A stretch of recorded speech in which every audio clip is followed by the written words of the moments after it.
नमस्ते नेपाल अनलाइन स्कुलमा स्वागत छ। आज हामी अल एभ्री र होलको एक्सर्साइजमा छौँ। हामीले त्यसको ग्रामेटिकल रुल पढ्यौँ योभन्दा अगाडिको भिडियोमा र त्यसमा के युज हुन्छ के युज हुँदैन र ती भनेको के हो त भन्ने कुरा पनि गऱ्यौँ है। ल त्यसपछि हामी यो एक्सर्साइजको भिडियोमा आएका छौँ र तपाईँले त्यो भिडियो हेर्न सक्नुहुन्छ। तल डिस्क्रिप्सनमा दिएको छ लिङ्क, तपाईँले गएर हेर्न सक्नुहुन्छ। सो मैले स्टार्ट गरेँ। Complete these sentences with all, everything, or everybody, or everyone है। योबाट हामीले चुज गरेर लेख्नु पर्यो। वनमा छ it was good party, everybody had a great time, two all I have eaten today is a banana भनेर छ। टु अब 3 dot has their faults, nobody is perfect, सबैको फल्ट हुन्छ भन्नुको मतलब एभ्रिबडी अथवा every one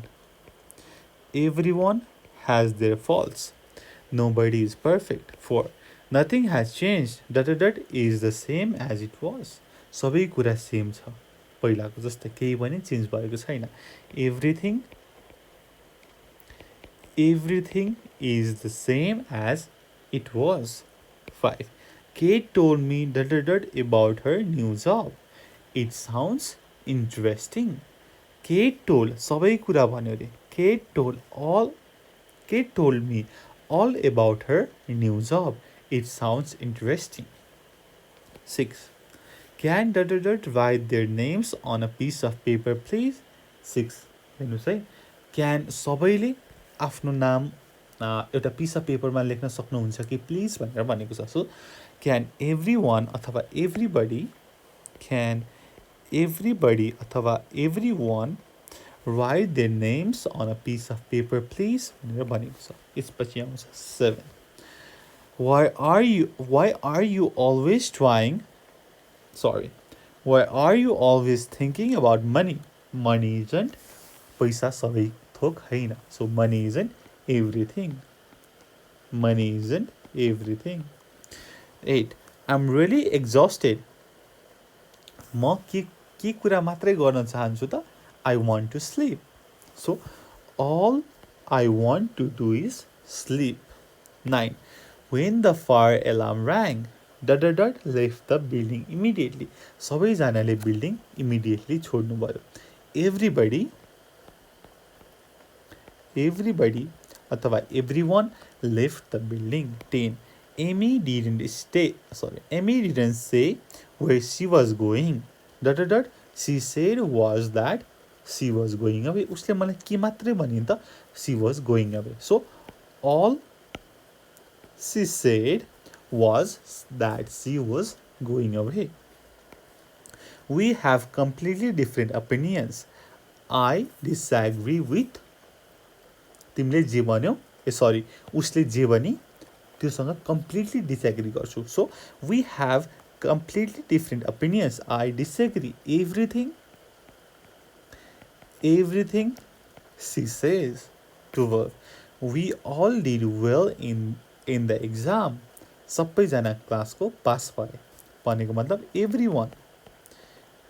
one in our class passed अथवा everybody in our class passed. 13 We all did well in the exam. All of us passed. 14 Why are you lazy? Why do you expect me to do? सबै काम तिमीले मैले गर्छौ भनेर कसरी expect गर्छौ भनेर छ। So why do you expect me to do everything for you? अब मैले कुनै ठाउँमा अल राखेँ, कुनै ठाउँमा फर राखेँ। अब तपाईँले कसरी मैले राखेँ भनिरहनु भएको होला है। मैले यसको ग्रामेटिकल रुलको भिडियोमा गरेको छु। हामीले अलको थोरै रुलहरू हेरेका थियौँ, जस्तै अल प्लस नाउन, त्यस्तै गरी all of plus us, you, them, यस्तै गरी वी, यु, दे अनि बिचमा केही अनि अल यस्तो, अनि त्यसपछि अल एबाउट है, यस्तो रुलहरू हेरेका थियौँ। हो मैले यहाँनिर त्यही नै रुल लगाएको छु। जस्तै यहाँ लास्टको 13 को हेर्नुहोस् न, we all did well in the exam. मैले यहाँ किन अल राख्ने भनेर थाहा पाएँ त, मैले रुल थाहा छ किन त जब अफ अस आउँछ हामीले अल राख्छौँ। So all of us past हो, यसरी चाहिँ मैले गरेँ। ठिक छ, तपाईँले बुझ्नुभयो? ओके, अब let's move to the next one. के छ त भन्दाखेरि okay, write sentences with whole. होलले चाहिँ हामीले सेन्टेन्स लेख्नु पऱ्यो।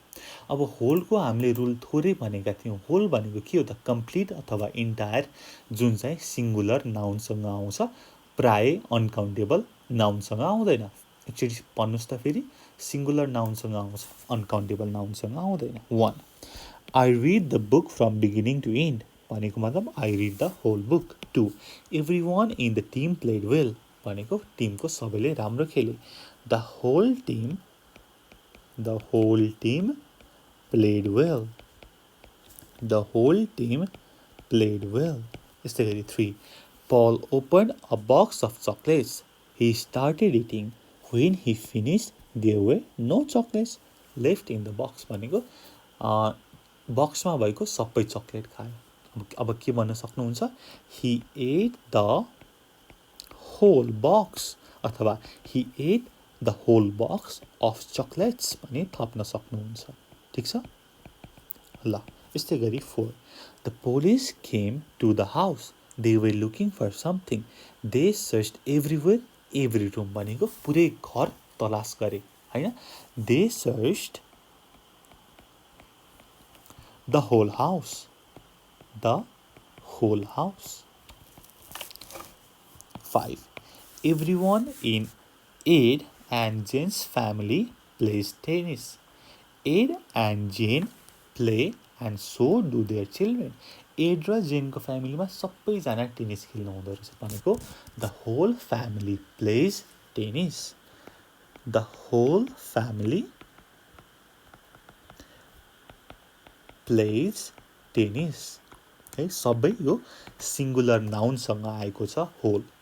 6, Sarah work from early in the morning until late in the evening. ऊ चाहिँ बिहान चाँडैदेखि बेलुका ढिलासम्म काम गर्दै रहेछन् भनेको मतलब पुरै दिन काम गर्छ नि त हो। She worked the whole day. The whole day. 7, Jack and Lisa had a week's holiday by the sea. It rained from beginning of the end to end of the week. अब आइतबारदेखि पानी पर्न थालेको अर्को आइतबारसम्म पानी परिराख्यो भनेको यो के हो त, सबै विक पानी पर्यो। के त, it rained the whole week. It rained the whole week.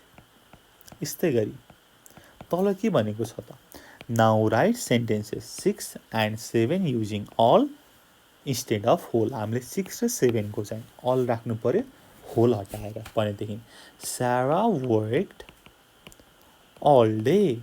हामीले अलसँग दको प्रयोग गर्दैनौँ भनेर पनि कुरा गरेका छौँ। 7मा हेर्नुहोस् त, इट रेन्ड द होल विकको इट रेन्ड अल डे।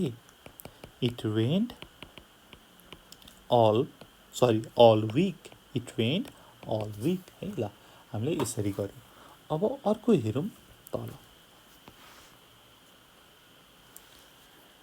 के छ त भनेर भन्दाखेरि complete this sentences using every with the following भनेको छ। एभ्री ले चाहिँ यो यहाँ बक्समा दिएको छ, त्यसबाट छानेर लेख्नु पर्यो। 1, the bus service is very good, there is a bus every 10 second. अब एभ्रीले के भन्छ त भन्दाखेरि how often things happen, how often the bus arrives भनेर भन्छ। कतिको चाँडो त भन्दाखेरि 10 मिनटमा एउटा। यस्तै गरी Tom is ill, he has some medicine, he has to take it.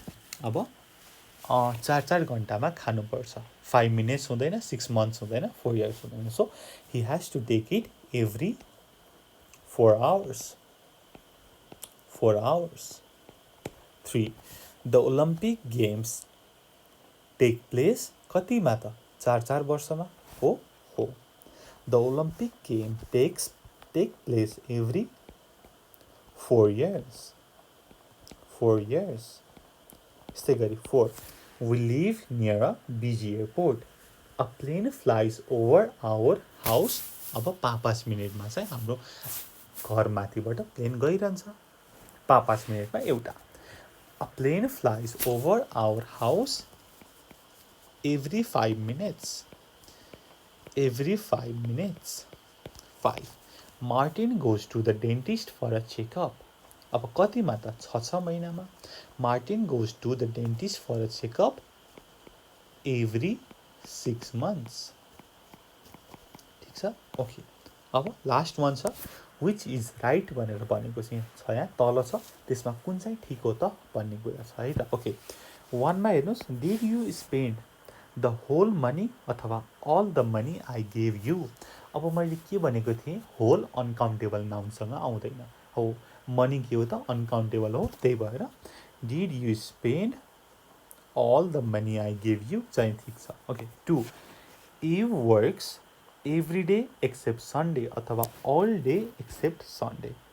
All days except Sunday के हुन्छ त भन्दाखेरि you work every day except Sunday. 3. I'm tired. I've been working hard all day. कहिले पनि all the day हुँदैन. All the day, all the week, all the month यस्तो the हुँदैन. 4. It was a terrible fire. The whole building was destroyed. होलसँग चाहिँ the आउँछ है. अनि plus whole केसँग आउँछ त सिङ्गुलर नाउनसँग आउँछ. अनकाउन्टेबल नाउनसँग आउँदैन. 5. It's a very sad song. अब every time I hear it, it makes me cry. 6. I don't like the weather here. It rains. अब सधैँ पानी परिरहन्छ. It rains all the time. When I was on holiday, all my luggage was stolen. हुन्छ कि my whole luggage was stolen हुन्छ. all my luggage was stolen हो. यसरी हामीले all every होलको exercise गऱ्यौँ. हामीले यसको ग्रामेटिकल रुल पनि पढेका छौँ. त्यो भिडियो पनि हेर्नुहोला. त्यति भन्दै यो भिडियो यहीँ टुङ्ग्याउन चाहन्छु. Until next time goodbye. Keep learning. जय चन्द्र सूर्य. पिस.